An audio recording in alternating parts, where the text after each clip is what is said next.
Labour piles £15 million into deportation deals for small boat migrants in 11 countries. Published by The Independent. Exclusive. The department is looking for charities and non-profit organizations to support migrants with reintegration when they have been sent back to their home countries. Support truly. Independent journalism. The Home Office is spending £15 million on returns partnerships with 11 countries to boost the number of deportations of small boat migrants, The Independent can reveal. It comes after 12 people died on Tuesday, including 6 children and a pregnant woman, in an attempted crossing of the English Channel, the deadliest crossing attempt in the year to date. The department is looking for charities and non-profit organizations to support migrants with reintegration when they have been sent back to their home countries. Under a contract published last month, the government will spend £5 million each year with charities offering failed asylum seekers and those with no right to remain in the UK help such as accommodation and cash. The money will also provide food packages, assistance with family tracing and reunification, mental health and employment support, and transportation to onward destinations in an individual's home country.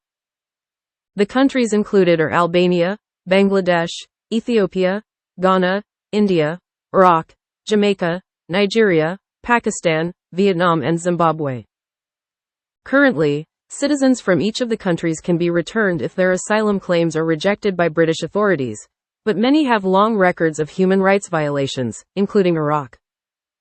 There, Human Rights Watch has identified flaws in the justice system that deny defendants due process and a fair trial, discriminatory legal norms disproportionately impacting LGBT+ people, women, children and minorities, and inadequate provision of government services remain key areas of concern.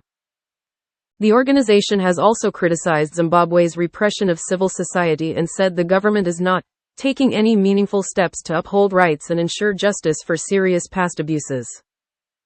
The department hopes that by supporting the reintegration of those who Britain deports from the UK, migrants will be better protected and will not be encouraged to attempt to return to the country. The contract, seen by The Independent, states the money will support the Home Office's key priorities of tackling illegal migration, removing those with no right to be here, and protecting the vulnerable. It comes as the government is increasing detention spaces to support the higher pace of removals, including reopening and adding 290 beds across immigration removal centers at Campsfield and Haslar. Ministers hope the increase will ensure there is additional capacity for more enforcement and returns and act as a deterrent to future small boat migrants. More than 19,000 migrants have arrived in Britain by crossing the English Channel in small boats so far this year, with more than 7,000 of those having made the journey since Labour came to power in July.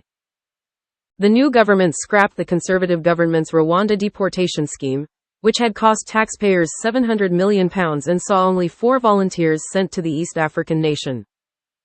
Instead, it is ploughing money into a border security command to tackle the smuggling gangs running the small boat trade and investing in speeding up detentions and returns.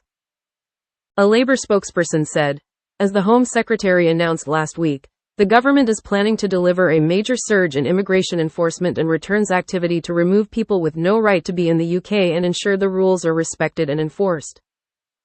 The Conservatives left us with a £6.4 billion overspend on the asylum budget, £8 million a day being spent on hotels and 4 volunteers having been flown to Rwanda, rather than getting on with the job. The Home Secretary is sorting out the mess they left behind, and that means continued international cooperation with partner nations, and working closely with a number of countries across the globe as part of the mission to end irregular migration. The party hopes it will serve as a contrast with the Conservative government and be seen as part of a drive to implement practical border control solutions rather than the gimmicks they accused Rishi Sunak and a slew of former Home Secretaries of pursuing.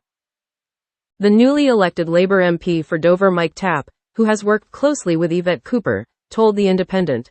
As the Home Secretary announced recently, the government is planning to deliver a major surge in immigration enforcement and returns activity to remove people with no right to be in the UK, something that is increasingly important given the dire inheritance that the Tories left us in the asylum and migration system.